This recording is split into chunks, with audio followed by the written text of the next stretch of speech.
ദൈവത്തിന് സ്തോത്രം. ജോൺ ബനിയൻ്റെ പ്രദേശമോക്ഷയാത്ര പുസ്തകം നിങ്ങൾ വായിച്ചു കാണും. അതിനകത്ത് ജോൺ ബനിയൻ ഒരു ഉദാഹരണം പറയുന്നുണ്ട്. ഒരു കുഞ്ഞിനെ അമ്മ നല്ലവണ്ണം ഒന്ന് തല്ലി, ഒരു കൊച്ചു കുഞ്ഞിനെ. അത് കഴിഞ്ഞപ്പോൾ അമ്മ എന്നാ കൊച്ചിനെ എടുത്ത് ഉമ്മ വെച്ചു, പൊടിയൊക്കെ തട്ടി ഉമ്മ വെച്ചു. എന്താ എൻ്റെ കാരണം? എൻ്റെ കാരണം എന്താ? ആ കൊച്ചിനോട് വെറുപ്പില്ല, സ്നേഹക്കുറവുമില്ല, വെറുപ്പുമില്ല. എന്നിട്ട് ജോൺ ബനിയൻ പറയുന്നത്, അനേകരും ഇതുപോലെയാണ് ഉപേക്ഷിച്ച പാപത്തിലേക്ക് പോകുന്നതെന്ന്. കുഞ്ഞിനെ ഒന്ന് തല്ലി എന്നിട്ട് അതിനെടുത്ത് ഉമ്മ വയ്ക്കുന്നത് പോലെ മനുഷ്യൻ അവൻ്റെ ജീവിതത്തിലെ പാപത്തെ വെറുക്കുന്നില്ല. പാപം ഉപേക്ഷിച്ചു, പാപം വിട്ടു, ഇനി പാപം ഇല്ല എന്നൊക്കെ പറയുന്നെങ്കിലും അവൻ ആ പാപത്തെ ഇപ്പോഴും അതിനെ വെറുത്തിട്ടില്ല. തല്ലിയ കുഞ്ഞിനെ അമ്മ വെറുത്തിട്ടില്ല, ശിക്ഷിച്ച കുഞ്ഞിനെ അമ്മ വെറുത്തിട്ടില്ല. അതുപോലെ ഉപേക്ഷിച്ച പാപത്തെ അനേകരും വെറുത്തിട്ടില്ല, അതിനെ ഹൃദയപൂർവ്വം ഉപേക്ഷിച്ചിട്ടില്ല.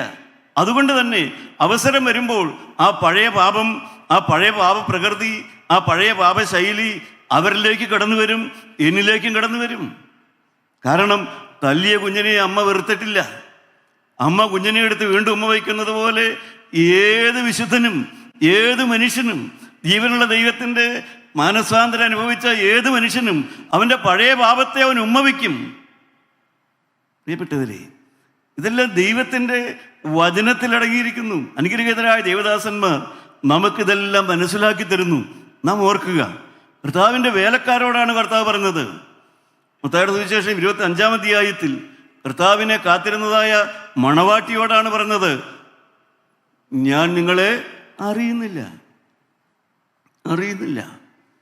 പ്രിയപ്പെട്ടവരെ, ഇത് ദൈവത്തിൻ്റെ വചനം കേട്ട് അടുത്ത് വരാത്തവരോടല്ല പറയുന്നത്, വന്നവരോടാണ് പറയുന്നത്. ദൈവത്തിൻ്റെ വചനം കേട്ട് മാനസാന്തരത്തിലും മണവാളന് എതിരേൽപ്പാനുള്ള ആ ഒരുക്കത്തിലേക്കും വേണ്ടി, അതിനുവേണ്ടി തീഷ്ണത പാടി മനുഷ്യരുടെ മുമ്പിൽ നോക്കിയാൽ അവർ വിളക്കുള്ളവരാണ്, മണവാളനെ കാത്തിരിക്കുന്നവരാണ്, അവർ മണവാളന് വേണ്ടി ഒരുങ്ങുന്നവരാണ്. പക്ഷേ മണവാളൻ അവരോട് പറയുന്നത്, ഞാൻ നിങ്ങളെ അറിയുന്നില്ല. പ്രിയപ്പെട്ടവരെ, നാമൊക്കെ വാസ്തവത്തിൽ ഈ ദൈവത്തിൻ്റെ വചനത്തിൻ്റെ മുമ്പിൽ വായിച്ച് വിറയ്ക്കേണ്ടവരാണ്. നാം ദൈവത്തിൻ്റെ വചനം വായിച്ച് നാം യഥാർത്ഥത്തിൽ ഭയപ്പെടണം. കാരണം അത്രയും സന്ധ്യ മുതൽ അർദ്ധരാത്രി വരെ മണവാളനെ കാത്തിരുന്നതായ ആ 5 കന്യകമാരോടാണ് പറഞ്ഞത്, ഞാൻ നിങ്ങളെ അറിയുന്നില്ല. ഞാൻ നിങ്ങളെ അറിയേ പോലുമില്ല.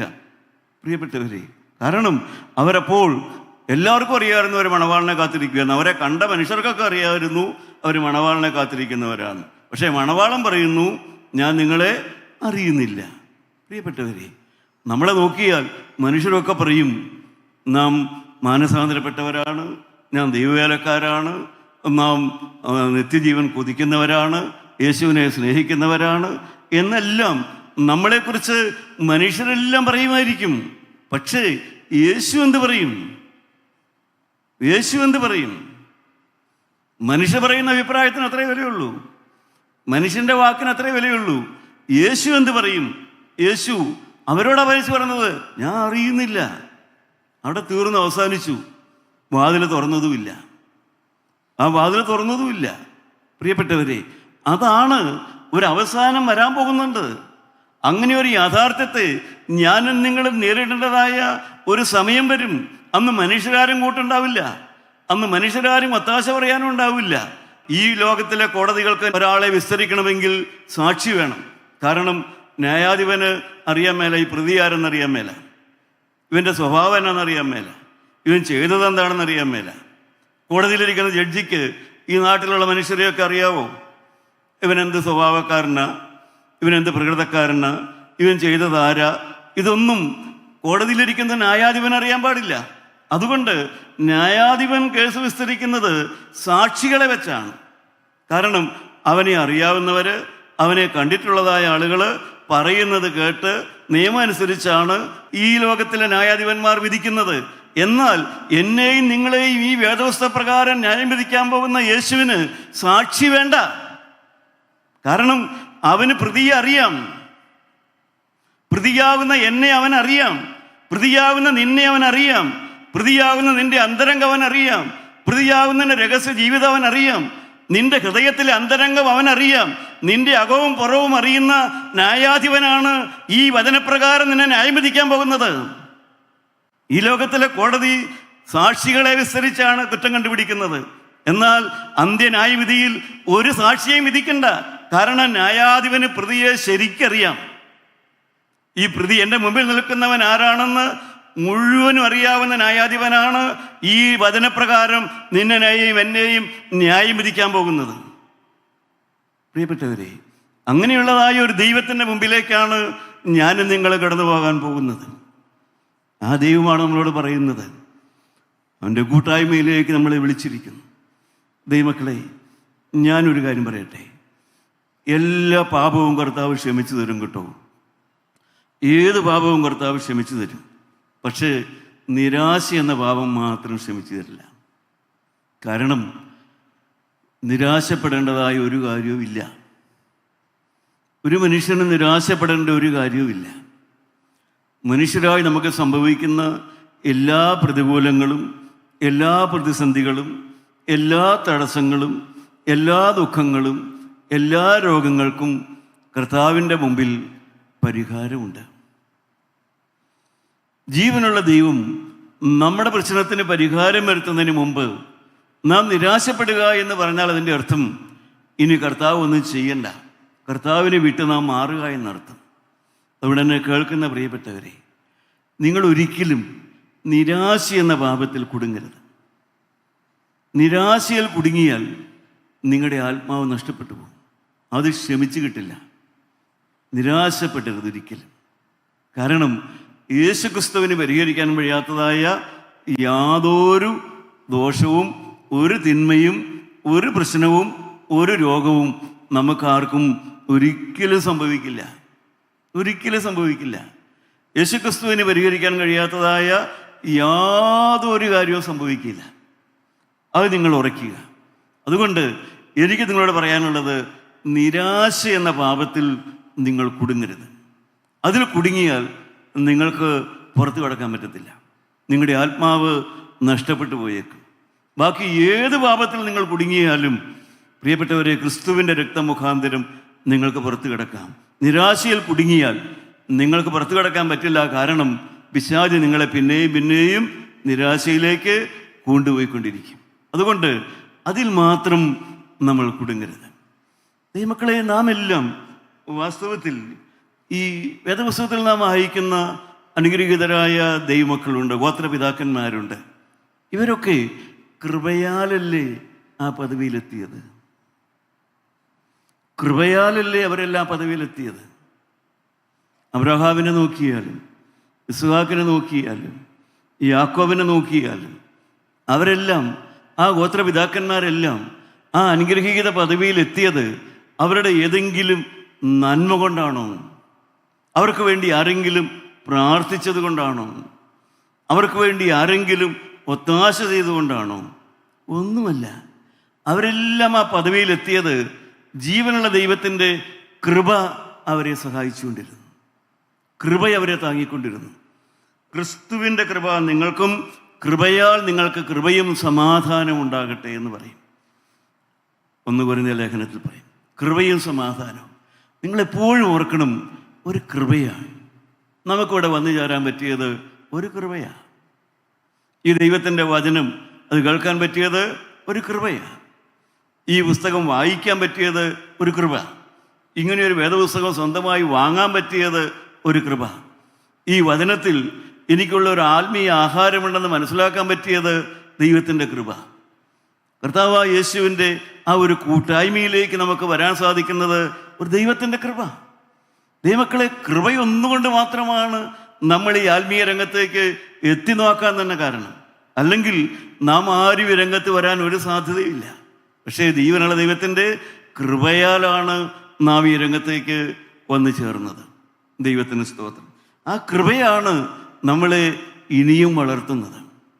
ആ കൃപ തീർന്നു പോകുന്നതല്ല. ആ കൃപ ഇനിയും നമ്മളെ വളർത്തിക്കൊണ്ടിരിക്കും.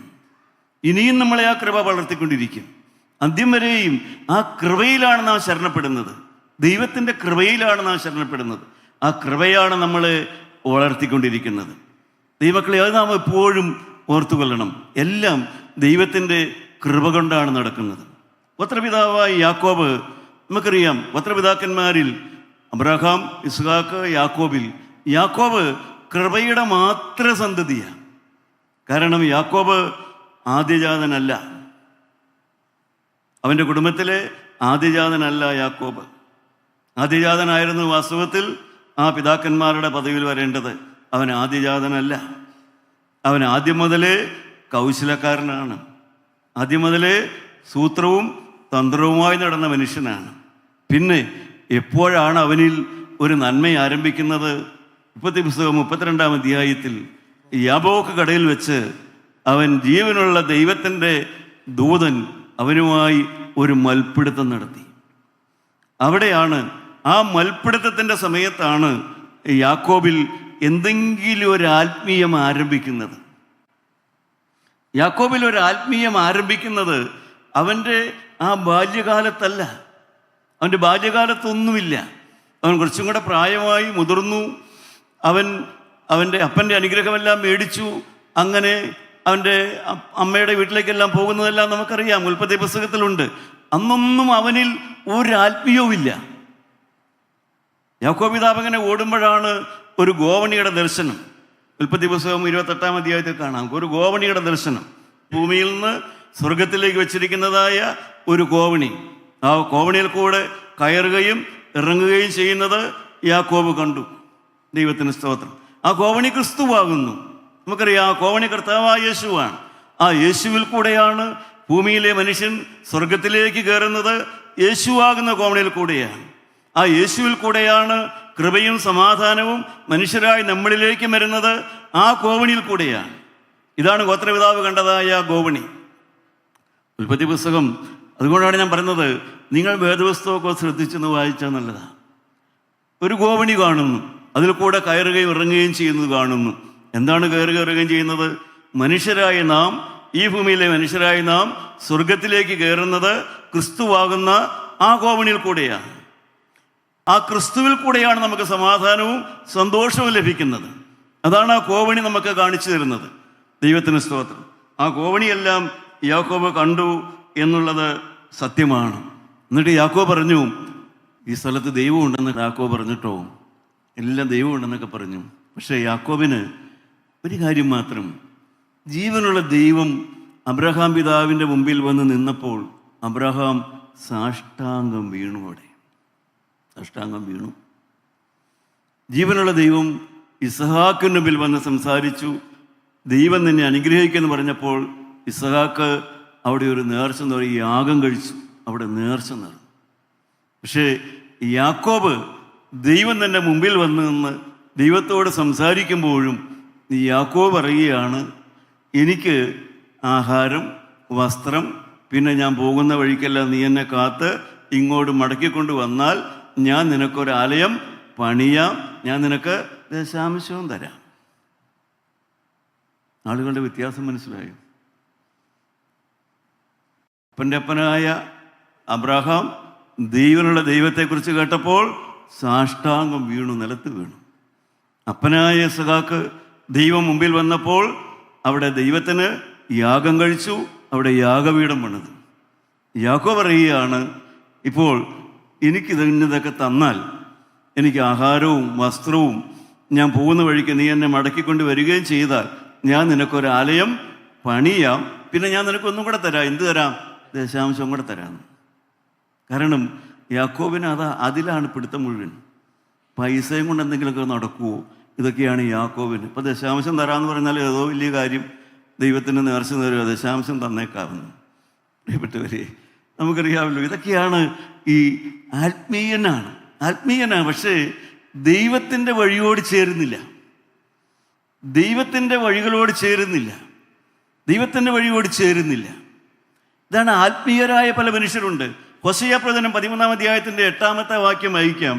അവരുടെ ഹൃദയത്തിന് ചുറ്റും ഒരു നെയ്വലയുണ്ടെന്ന്. നെയ്വല, നിങ്ങൾ ആ വാക്യം ഒന്ന് കേട്ടോ? ഹോശയ്യ 13-ാം അധ്യായത്തിൻ്റെ 8-ാമത്തെ വാക്യം.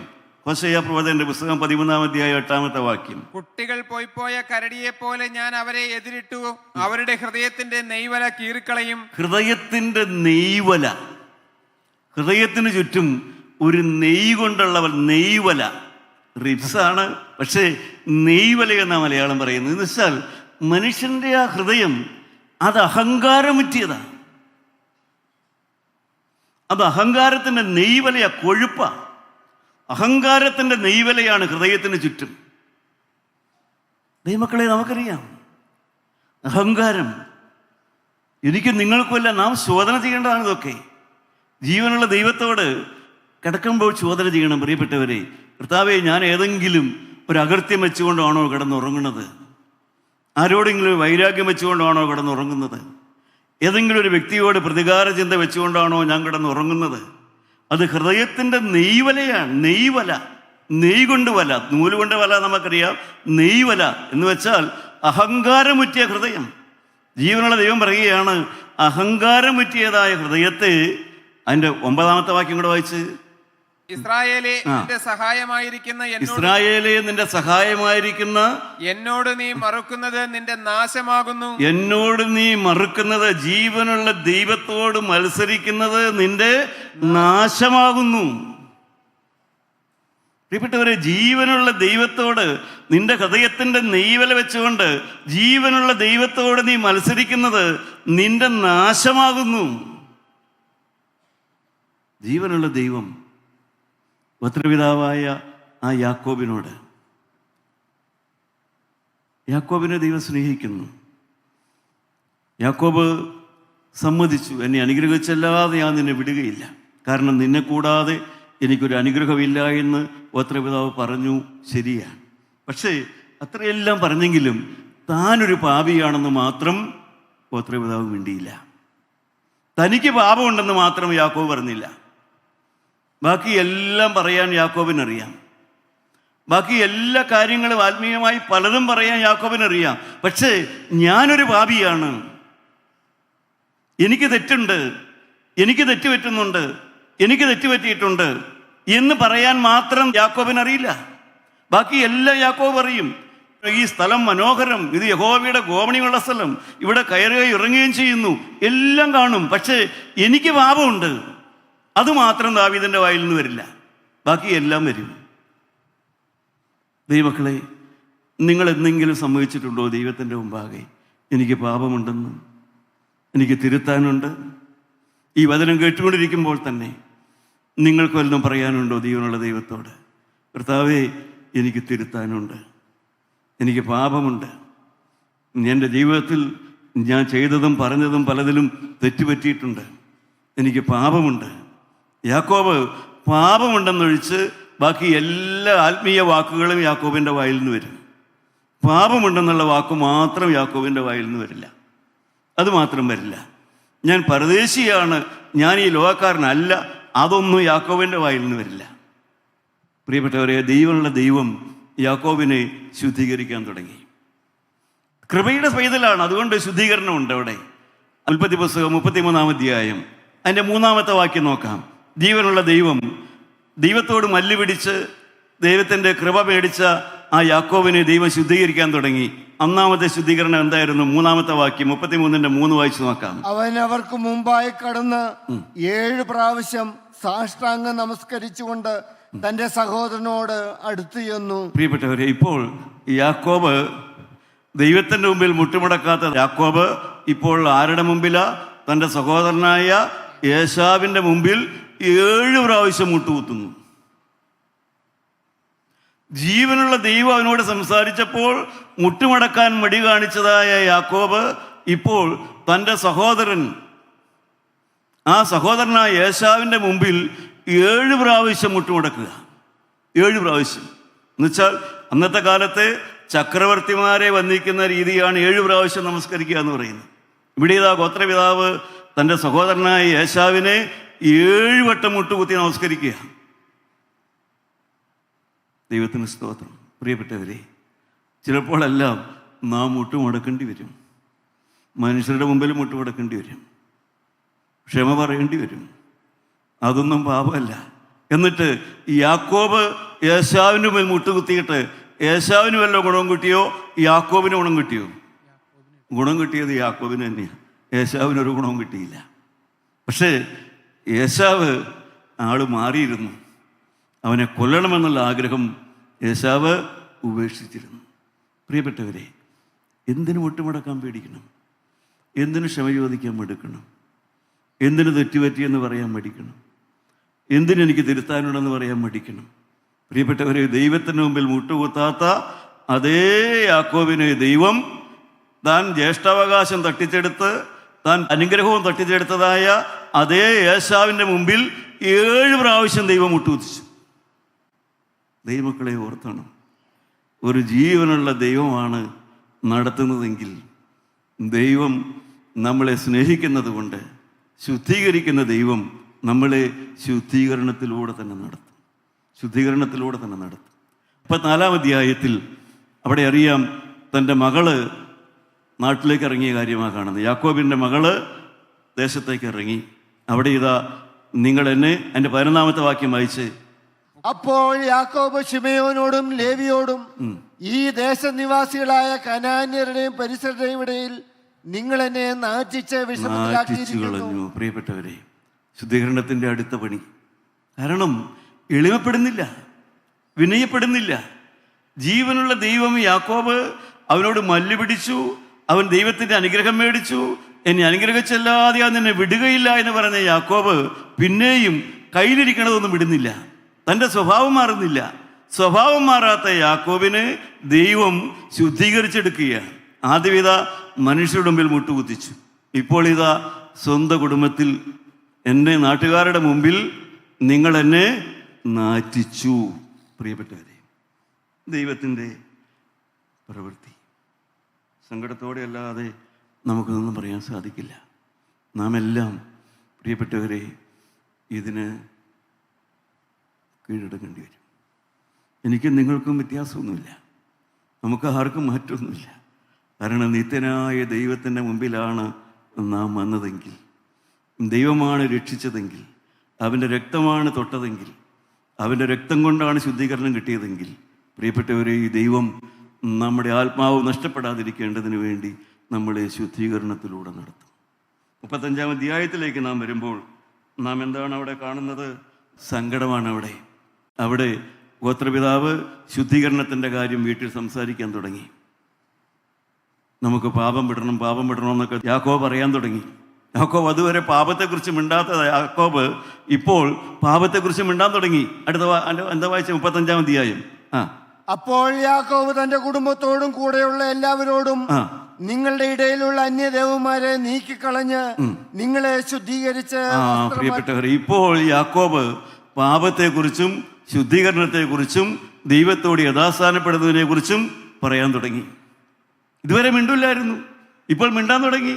കാരണം ദൈവം ശുദ്ധീകരിക്കാൻ തുടങ്ങിയപ്പോൾ യാക്കോബിന് വ്യത്യാസം വരാൻ തുടങ്ങി. ഇപ്പോൾ ശുദ്ധീകരണത്തിൻ്റെ പ്രക്രിയ തുടങ്ങി. ഞാൻ ആ അധ്യായത്തിലേക്ക് പോകുന്നില്ല. അധ്യായത്തിൽ 3 മരണമാണ് ഗോത്രപിതാവിനെ സന്ദർശിച്ചത്. അവിടെ ദെബോരയുടെയും റാഹേലിൻ്റെയും സ്വന്തം പിതാവായ ഇസ്ഹാക്കിൻ്റെയും മരണം. അവിടെ ഗോത്രപിതാവ് 37-ാം അധ്യായത്തിൻ്റെ ആദ്യത്തെ വാക്യത്തിൽ പറയും, എൻ്റെ അപ്പൻ പരദേശിയായി പാർത്ത നാട്ടിൽ യാക്കോബ് എത്തിയെന്ന്. പരദേശിയാണെന്നുള്ള ബോധം അവിടെ വന്നു. ഞാനൊരു പരദേശിയാണെന്നുള്ള ബോധം യാക്കോബിന് ലഭിച്ചു. ദൈവം ശുദ്ധീകരിച്ചെടുക്കുന്ന ദൈവം. എൻ്റെ പ്രിയപ്പെട്ടവരെ, നമ്മുടെ ഹൃദയത്തിലേക്ക് നമുക്കൊന്ന് നോക്കാം. ദൈവത്തിന് സ്തോത്രം. ദൈവം നമ്മളെ ശുദ്ധീകരിക്കുന്ന ദൈവം, ദൈവം നമ്മളെ കഴുകിയെടുക്കുന്ന ദൈവം. അതുകൊണ്ടാണ് ഞാൻ പറയുന്നത്, ദൈവമക്കളെ, നിങ്ങളാരും നിരാശപ്പെടരുത്. ഒരു ദൈവമാണ് നമ്മളെ തൊട്ടതെങ്കിൽ ആ ദൈവം നമ്മളെ ശുദ്ധീകരിക്കും. ആ ദൈവം നമ്മളെ ദൈവരാജ്യത്തിലെത്തിക്കും. അതിനുള്ളതായ പാതയിൽ അവൻ നടത്തും. നിങ്ങളൊന്ന് മാത്രം നോക്കിയാൽ മതി. ഞാൻ ഒന്നേ ഓർക്കാറുള്ളൂ, 10 കൊല്ലം കഴിഞ്ഞാൽ ഞാൻ എവിടെയായിരിക്കും? 15-20 കൊല്ലം കഴിഞ്ഞാൽ ഞാൻ എവിടെയായിരിക്കും? ഞാനിതേ ഓർക്കാറുള്ളൂ. ദൈവമക്കളെ, 10-15-20 കൊല്ലം കഴിഞ്ഞാൽ ഞാൻ ഈ മണ്ണിലോ ഈ ഭൂമിയിലോ ഒന്നും കാണാനൊരു സാധ്യതയില്ല. ഞാൻ എവിടെയായിരിക്കും? ദൈവത്തിന് സ്തോത്രം. വെള്ളനിലയെങ്കിൽ ധരിച്ച് വെള്ളക്കുരുത്തോല പിടിച്ച് വിശുദ്ധന്മാരുടെ നിരയിൽ ഓശാന പാടുന്ന ഒരാളാകണം. അതാണ് എൻ്റെ ആഗ്രഹം. പ്രിയ ദൈവവേദലേ, അതാണ് നിൻ്റെ കൊതിയെങ്കിൽ നിനക്കൊന്നും ഭയപ്പെടാനില്ല. അതാണ് നിൻ്റെ ആഗ്രഹമെങ്കിൽ നിനക്കൊന്നും പേടിക്കാനില്ല. ദൈവമക്കളെ, നിങ്ങൾ നാളെക്കുറിച്ചല്ല വിചാരിക്കേണ്ടത്. 10 കൊല്ലം കഴിഞ്ഞാൽ എന്ത്, 15 കൊല്ലം കഴിഞ്ഞാൽ എന്ത്, ഞാൻ എവിടെ, അവിടെ ഞാൻ നിത്യതയുടെ തീരത്ത് എൻ്റെ കർത്താവിൻ്റെ തിരുമുമ്പിൽ വെള്ള നിലയെങ്കി ധരിച്ച് കുഞ്ഞാടിൻ്റെ രക്തത്തിൽ അങ്കി ഇലക്കി വെളുപ്പിച്ചവരായി, വെള്ള നിലയെങ്കി ധരിച്ചവരായി അവിടെ കാണും. ഹല്ലേലൂയ. ദൈവമക്കളെ, അപ്രത്യാശയുള്ളവരാരെല്ലാം ഉണ്ട്. അവരാണ് ദൈവത്താൽ അനുഗ്രഹിക്കപ്പെട്ടവർ. നിങ്ങൾ നിരാശപ്പെടരുത് പ്രിയപ്പെട്ടവരെ. നിങ്ങൾക്കൊരു വെള്ള നിലയെങ്കിയുണ്ട്, കുഞ്ഞാടിൻ്റെ രക്തമുണ്ട്, കഴുകുവാൻ കുഞ്ഞാടിൻ്റെ രക്തമുണ്ട്, വെള്ള നിലയെങ്കിയുണ്ട്, വെള്ളക്കുരുത്തോലയുണ്ട്. ഹല്ലേലൂയ. നിങ്ങൾക്കതെല്ലാം അവിടെ വെച്ചിട്ടുണ്ട്. അതെല്ലാം വെച്ചുകൊണ്ട് 10 20 കൊല്ലം കഴിയുമ്പോൾ കുഞ്ഞാടിൻ്റെ പാട്ട് പാടി, മാശയുടെ പാട്ടും പാടിക്കൊണ്ട് സ്വർഗത്തിലെ തെരുവിതയിലൂടെ നടക്കേണ്ടവരാണ് നമ്മൾ. ആ ഉറപ്പുള്ളവർക്ക് കരങ്ങളെ ഉയർത്തി, കർത്താവേ, അത് മാത്രം എനിക്ക് മതി. ഹല്ലേലൂയ. യേശുവേ, അതാണ് എൻ്റെ ഭാവി, അതാണ് എൻ്റെ ലക്ഷ്യം, അതിലേക്കാണ് ഞാൻ നോക്കുന്നത്. അത് മാത്രം എനിക്ക് മതി. നിരാശയില്ല. ഞാൻ ഭാവിയുള്ളവനാണ്, ഭാവിയുടെ വാഗ്ദാനമുള്ളവനാണ്, ഞാൻ ഭാവിയുടെ അവകാശിയാണ്. ഞാൻ യേശുവിന്റെ രക്തത്താൽ കഴുക പ്രാപിക്കുന്ന ഒരു ഭാവി നീതിമാനായി മാറുന്നവനാണ്. ഞാൻ കൃപയുടെ സന്തതിയാണ്, ഞാൻ കൃപയുടെ പൈതലാണ്, ഞാൻ മുട്ടുകുത്താൻ തയ്യാറുള്ളവനാണ്, ഞാൻ ക്ഷമിക്കാൻ തയ്യാറുള്ളവനാണ്. ഞാനെല്ലാം കർത്താവേ നിന്റെ രക്തം കൊണ്ട് ഈ മക്കളെ കഴുകണമേ, അനുഗ്രഹിക്കണമേ. യേശു മൂലം പ്രാർത്ഥിക്കുന്നു. കൃപയോടെ കേട്ട് ഉത്തരം തരുമാറാകണമേ.